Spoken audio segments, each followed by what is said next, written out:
never give up የሚለው wisdom ያው ሞክር እምቢ ካለህ ሞክር give up የሚለው ነገር በቃ እንደውም የሚቆጨን ነገር ያልሞከርነው ነገር ካለ የሞክረኑ ካልተሳካ እንዳይቆጭ ስለዚህ ደጋግመን ከሚከፈል በላይ ስትሰራ ከምትሰራው በላይ ይከፈላል።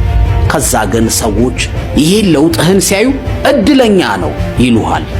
ሰዎች ልማዳቸው ነው በጥረቱ የተለወጠን ሰው በጥረቱ የበለጣቸውን ሰው እድለኛ ይላሉ። ጓደኞች ቀድመው ከተለወጡ ላንተ የማንቂያ ደወል ነው። የፍቅር ግንኙነቱ ከተበላሸ ላንተ የማንቂያ ደወል ነው። ስራው ከቀዘቀዘ ገቢ ከጠፋ ነገሮች በምትፈልገው መንገድ አልሄድ ካሉ ላንተ የማንቂያ ደወል ነው። አሁን ያለህበት የነገ መድረሻህን አይወስነው ወዳጄ። ራስ ላይ ከሰራ ከኋላ ተነስተ ማንንም መቅደም አደራ እንዳታቆም። የህይወት ጉዞ አንዳንድ ጊዜ ዳገት ይሆንብሃል። መንገዱ ይረዝማል፣ ነፋሱ ይበረታል። በዙሪያ ያሉት ሰዎችም ድካምህን ብቻ ሊያዩ ይችላሉ። በዚያን ጊዜ በውስጥህ ብታዋውስ ባቆምስ የሚል ተስፋ አስቆራጭ ድምጽ ሊያስተጋባ ይችላል። ነገር ግን አንድ እውነት ልንገርህ፣ አደራ እንዳታቆም። ወንድሜ አዳምጠኝ። ሁሉ ነገር ያስጠላል፣ ሁሉ ነገር ይቀፋል፣ ሁሉም ነገር ያስጨንቃል። ግን ጂም ሂድና ስፖርት ስራ። ቦዲ ቢልደር እንድትሆን ወይም ደግሞ እንድትወጣጠር አይደለም። የሆነ የሚወጣል ስሜት አለ። የሆነ እነዛን ሁሉ ችግሮች የሚያስወግድልህ የሆነ ነገር አለ። አዎ ምናልባት በፍቅር ተጎድተ ሊሆን ይችላል። ምናልባት ነገሮች በምትፈልገው መንገድ አይሄዱም ይሆናል። ምናልባት የቤተሰብ ጭቅጭቅ አይምሮን አቃውሶት ይሆናል። ነገር ግን እነዚህን ሁሉ ችግሮች በጭንቅላት እያብሰለሰልክ ማለት ነው እንደ ጉልበት ተጠቀማቸው። ከባባድ ክብደቶችን እያነሳ ከባባድ ስፖርቶችን መስራት ጀምር። ያኔ በህመም መደሰት ትጀምራለህ። ህልምህን መኖር ከፈለክ አንደኛ ራስን ቢዚ አርግ። የወደፊት ህልምህን በማይወስኑ ነገሮች ላይ አንዲት ሰከንድ አታጥፋ። ህልምህና ራስህ ላይ ብቻ ስራ። እድሜ ዘመንህን ሁሉ ይከፍልሃል። ሁለተኛ ጊዜህን ተጠቀም። በጅምላ አትነዳ። ለሰው ብለህ አትሸመም። እምቢ አይሆንም የሚሉ ቃላቶችን ደፈር አርገህ ልመድ፣ ትጠቀማለህ። ሶስተኛ በዝምታ ስራ። ጠንክረህ ስራ። ጉልበትህን አሟጠህ ስራ። በማስተዋልና በጥበብ ስራ፣ ግን በዝምታ። እዩኝ በኋላ ደብቁኝ ነው። ስለ ነገ ህልምህ ለማንም አትናገር፣ አታብራራ። የሰው ምላስ ጠልፎ ይጥልሃል፣ መጥፎ ነው። አድፍጦ የመስራት ግን ጠንቅቀህ ተከተል። ብዙ ሰዎች ለስኬት ጥቂት እርምጃ ሲቀሯቸው ተስፋ ቆርጠው ይመለሳሉ። አንተ ግን የዛሬ ድካምህ የነገ ጥንካሬህ መሆኑን ወቅ። ዛሬ የምታፈሰው ላብ ነገ የሚበቅለው የድልህ ዘር ነው። ከምቾት ርቀሃል፣ ከምቾት ቀጠና ወጥተሃል ማለት የመዳን መጀመሪያ። በትክክል የለውጥ ጎዳና መጀመሪያ ማውቀው እኔ መጨነቅና መፍራት ከጀመርክ። ካልጀመርክ ውሸትህ ነው፣ አልጀመርክም ለውጥ። ሊሚት አታርግ ራስህን። Don't let your degree, your background, your family ምናምን define your capability. Don't. Find your own capability. ምንም ምክንያቶች ሊዘጉህ አይገባም። እኔ አካውንታንት ነኝ ያኛው አልገባም፣ እዚህ ወታደር ነበርኩ ልሰራ አልችልም። የብሬን ከዛ በላይ ነው። የተሰጠ ስጦታ ከዛ በላይ ነው። ሰዎች በወሰኑልህ እንትኖች ብቻ ውስጥ ገብተህ መጓዝ የለብህም። ለዚህ ነው ሰዎች እንደኔ ሁሉ ኩባንያ መምራት የሚቻለው ነው። nothing. You just take the challenge. መሮጥ ካቃተህ ተራመድ፣ መራመድ ካቃተህ ዳክር። ነገር ግን በቆምክበት አትቅር። ምክንያቱም ትልቁ ውድቀት ግቡ ላይ አለመድረስ ሳይሆን መድረስ እየቻለ ጉዞውን ማቋረጥ ነው። ስንት ዓለም ዞሬ ተነስቼ ወድቄ ከዛ ደግሞ ድጋሜ ወድቄ ድጋሜ ተነስቼ በጦርነት በመከራ መካከል አልፌ ሳበቃ ሚሊዮነር ላልሆን ቀላል ሆናለሁ በደንብ ነው። ከሆንኩ በኋላ ደግሞ እኔ ኑሮውን ስኖር አንተ ስለኔ የምታወራ ከሆነ እዚች ያክል ግድ አይሰጥም። ማውራችሁ የራሴን እኔ እኮ ባንክ ተቀጥሬ ስሰራ ከወር ወር ስለማይበቃኝ አንዳንድ ጊዜ የሚያበድረኝም አጥቼ የተወሰነውን የታክሲ በእግሬ ሄዳለሁ። አሁን እንኳን ቀርቷል። መንገድ ላይ እንትን ጨርቅ አንጥፎ ብዙ አንዳንድ ብሮች በወረቀት በነበሩ ጊዜ የተለገሱ የኔ ቢጤዎች ሳልፍ ሸበላው ብሎ ለምን ከባንክ ነው ሸበላው ባካተለፈኝ እኔ እኮ ያየው እኔ ነኝ የማውቀው ማን ነው ለማኙ በእውነት እንደው ሰው ባያይኝ ቢሰጠኝና ለደሞዝ ብሰጠው ኦነስትሊ እንደዚህ ተመኝቻ ቃት እስቲ እንደዚህ የደረሰባችሁ ሰዎች ኢትዮጵያውያን አይደለ? እሺ ይሄ መለወጥ አለበት የለበትም? አሁን እየሳቀን እናወራው እንጂ አናድድም እንዴ? በጣም ነው የሚያበሳጨው በእውነት። ሰው ዘንጦ ይወሸድ ወይ ራቁት መሄድ ይሻላል አይደል? ትራንስፖርት ሳይኖረኝ በከረባት ምናምን አድርጌ ለምን ባንኩ ያስገድዳል? እባካችሁ ራሳችሁን አስገድዱት።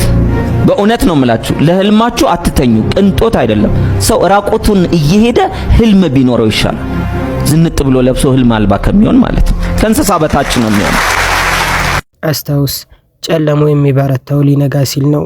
ውሃ ድንጋይን የሚበሳው በኃይሉ ሳይሆን ደጋግሞ በመምታቱ ነው። የጀመርክበትን ትልቅ ዓላማና ለምን እንደጀመርክ ሁልጊዜ አስታውስ። የድሃ ጸሎት እኮ ቶሎ የሚሳካው ለምንድን ነው? ድሃ ስል የቸገረው ሰው፣ ልክ በደንብ የተጎዳ ሰው ወይንም ሳያጠፋ አጥፍታል ተብሎ ለሞት የሚፈለግ ሰው ጸሎቱ ቅርብ ነው። ምርጫ የለውማ። ከልመና ፈጣሪውን ከመለመን ውጪ ምንም ምርጫ የለውም። ያሳካዋል። ካሳካው በኋላ ነው የሚረሳው። ይተነፍሳል። ትላንት ገደል ይግባ ነገም አያሳስበኝም። የሚያሳስበኝ ብቸኛው ሞመንት አሁን ነው። እዚህ ጋር አሁን ባለሁበት ቦታ አእምሮዬ ውስጥ ንጹህ ሐሳብን ይፈልጋለሁ። አሁን ከፈጣሪ ጋር መገናኘት እፈልጋለሁ። አሁን የማደርገውን ነገር ለምን እርምጃ አይሆንም? ለምን ቪዲዮ መቅረጽ አይሆንም? ለምን ሰዎችን ኮች ማድረግ ትልቅ መድረክ ላይ ቆሞ ሴሚናር ማዘጋጀት አይሆንም? የማደርገውን ነገር አሁን ውስጥ አደርጋለሁ። ሲገባኝ ስኬት ማለት ያ ከዚህ ቀደም በጣም ተሸወልኩኝ። በህይወቴ የሆነ አንድ ቀን የሚመጣና ልቤን የሚያሳርፍ መስሎኝ ውሸት ነው። አይደለም። ደስታ ያለው አሁን ላይ፣ ሰላም ያለው አሁን ላይ፣ ትዳር እስኪስተካከላል፣ ገንዘቡ እስኪመጣል፣ እስክትመረቃል፣ አሁን ላይ በልብ መለወጥ ታድስ ትችላለህ። ዓለም ያንተን ውጤት እንጂ ድካምህን አታውቅም። ስለዚህ ታሪክህን በድል ለመደምደም ዛሬም አንዲት እርምጃ ወደፊት ጨምር። በርታ፣ ጽና፣ አደራ እንዳታቆም። ወሳኝ የምትላቸው 3 ምክሮች ምን ሊሆኑ ይችላሉ? አንደኛው ድሮ ኃይሌ ገብረስላሴ ጀምሮት ነበረ። የሆነች ሰዓት ላይ ቃሏ ረከሰችብኝ። ረከሰች ሳይሆን ጠፋች። ይቻላል ለምትለው ቃል ነች። እቺ ይቻላል ለምትለው ነገር ገና ስትጀምረው እችለዋለሁ ብለህ ከጀመርክ ትችለዋለህ። ገና ስትጀምር እንጃ አላልቅም ካልክ ከፊል አድርጋል። ልሞክራትም ካልክ ስለዚህ እቺ ይቻላል ለምትለው ነገር አንደኛዋ ቼክ ማድረግ አለብን። ሁለተኛ አንተ ካመንክበት ኖ የሚባለው አንሰር አልወስደውም ከየትኛውም አካል ብለህ መሄድ አለብህ። ሶስተኛው የመመክረው ምክር ቢ ፕሪፔርድ። ለየትኛው ጥያቄ ሊነሱ ይችላሉ ብለህ ለምታስበው ጥያቄዎች መልስ መያዝ አለብህ። ለምን ላይፍ ስፔሻል ኢንቨስተሮች ጋር በምትሄድበት ጊዜ ኢንቨስት የሚያደርጉት ሰው የሚመስላቸው አይዲያው ላይ ይመስላቸው። አይዲያው ላይ አይደለም ኢንቨስት የሚደረገው፣ አንተ ላይ ነው ኢንቨስት የሚደረገው። ስለዚህ አንተ ኢንቨስት የሚደረግብህ ኢንቨስትብል የሆነ ሰው ነው ወይ የሚለውን ነገር ማሳየት አለብህ። ስለዚህ የሆነ ገንዘብ ብሰጥህ ምን ታረግበታለህ? ቆይ እስኪ እንትን ልበል አይደለም ነው ሆነ ጌሽ ማኒ ይሄን አረጋለሁ በዚህ አድርጌ እዚህ ላይ ስፔንድ እንደማረገው ይሄን ሳረግ አሁን ያለሁበት በዚህ ደረጃ እዚህ ጋር ደርሳለሁ ብለህ ኮንፊደንስ እና ፕሪፔርድ መሆንን ማሳየት አለብህ። ሌላው ኮመን ሴንስ ነው። ኮመን ሴንስ ኢትዮጵያ ውስጥ የለም የሚለው ደረጃ ደርሻለሁ በተለያዩ ኤሪያዎች ላይ። ለምን ኮመን ሴንስ የለም ብለህ የምታስብ ይሄ ነገር ኦብቪየስ ነው፣ ይሄ ሰው ራሱ ፊገር አውት ያደርገዋል ብለህ የምንጠብቃቸው ነገሮች ሰዎች ሳያደርጉ ቀርተው አንተንም ታይምህንም ገንዘብህንም ዌስት የሚያደርጉበት አካሄዳለ። 30 ስንሞላ ምን ይቀየራል? ቁጥሩ ነው 30 ከባድ እድሜ ነች። ያው ከጓደኞቻችን ጋር ምንስቅባት በምክንያት እንደ ቀልድ በቃ 30 ገባን አይደል? ያ ድሮ 30 ትልቅ ነበር። በነገራችን ላይ እኔ አይ ዶንት ኖ ልጅ ሆነ እሱ ትልቅ ነው ስትደርስበት ግን እዛው ነው።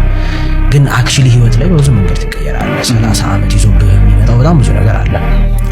ለኃላፊነት ታጫለህ አይደል? ያ በደንብ መመዘኛ ነው። 30 ዓመት ሞልቷል ምን አድርጌ ይዘለው ሰው ኮንሺየስሊም አንኮንሺየስሊም በቃልም ያለ ቃልም ይጠይቃል ጥያቄ። እንደ ድሮ አሁን ልጅ ነው ተማሪ ነው ምናምን የለም። ምን እያረክ ነው ይልሃል አባትህ አያትህ። እንደው ለአንተ አዝነውልህ በቃል እንኳን ባይጠይቁ በሆነ ነገር ሲመዝንህ ታየዋል። ኤግዛክትሊ አንተ ራስህ ቁጭ የምትልባቸው ጊዜቶች እየበዙ ይሄዳሉ። ሰው ራስን ታየዋል። 30 ዓመት እና ለአንዳንድ ሰዎች ኤግዚስቴንሻል ቫኪዩም ውስጥ የሚከተል ኤግዚስቴንሻል ቫኪዩም ማለት የህይወትን ሚኒንግ የምትጠይቅበት ነው። በቃ ዘለላውንም ዘለልን ጨዋታውንም ተጫወትን የለ ነገር what is next የምር። ምክንያቱም ጓደኞች ሲያገቡ ታያለ፣ ድርጅት ያላቸው ድርጅት ሲከፍቱ ታያለ፣ ልጆች ሲወልዱ ታያለ፣ የሆነ ለውጥ ታያለ የሰዎች ህይወት ውስጥ ሶ ራስንም በዛ ትመዝናለህ። ሶ አክቹሊ ጄኒዩንሊ ወንድ ልጅ በተለይ መመዘን በደንብ መመዘን የሚጀምርበት እድሜ ነው። አንድ የህንድ ንጉስ ለአደን ይወጣል። የአደኑን ቀስት ደግሞ አማካሪውን ያስተካከለለትና አንድ እንስሳ አይቶ ቶሎ ተቻኩሎ ቀስቱን ሊወረውር ሲል ሄዳ አውራጣቱ ላይ ተሰካና ትቆርጠዋለች። ንጉሱ በጣም ይነደዳል። ወደ ቤተ መንግስቱ ይመለሳል። አማካሪውን እንዴት ቀስቱን አስተካክላ አታደርግ የሚልና ያሳስረዋል። ከዛ በነጋታው እሱን ትቶ ብቻውን ይሄዳል። እያደነ እያለ እዛ ጫካ ውስጥ የሚኖሩ በአዳም ልኮ ያላቸው ሰዎች ይይዙታል። ወስደው ለሚያመልኩት አምላክ ሊሰውት እሳት ዳር ያደርጉትና ልብሱን አውላልቀው ሲያዩት ጣቱ ተቆርጧል። በእነሱ እምነት መሰረት ቁስል ያለበት የተቆረጠ አይሰዋም። ይሄ ቁስል ያለበት ልቀቁት ይባላል። በጣም ተደስቶ ቤተ መንግስቱ ይመለስና ያንን አማካሪ ጠርቶት እንደው አመሰግናለሁ፣ ጣቴን መቁረጥ ለበጎ ሆነ። ይሄኔ ጣቴ ባይቆረጥ ኖሮ እኮ ተሰውቼ ነበር ይለዋል። ሲለው አማካሪው እርሱ ብቻ አይደለም አለው፣ ሌላ ምን አለ ሲለው አረ እንኳን አሰርከኝ፣ አብሬ ሄጄ ቢሆን ኖሮ እኮ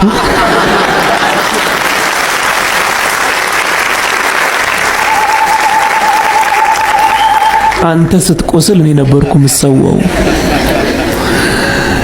ቁስሎቻችሁን ሁሉ በመጥፎ እንዳትተረጉሟቸው ነው እነዚህን ታሪኮች ማነሳላችሁ።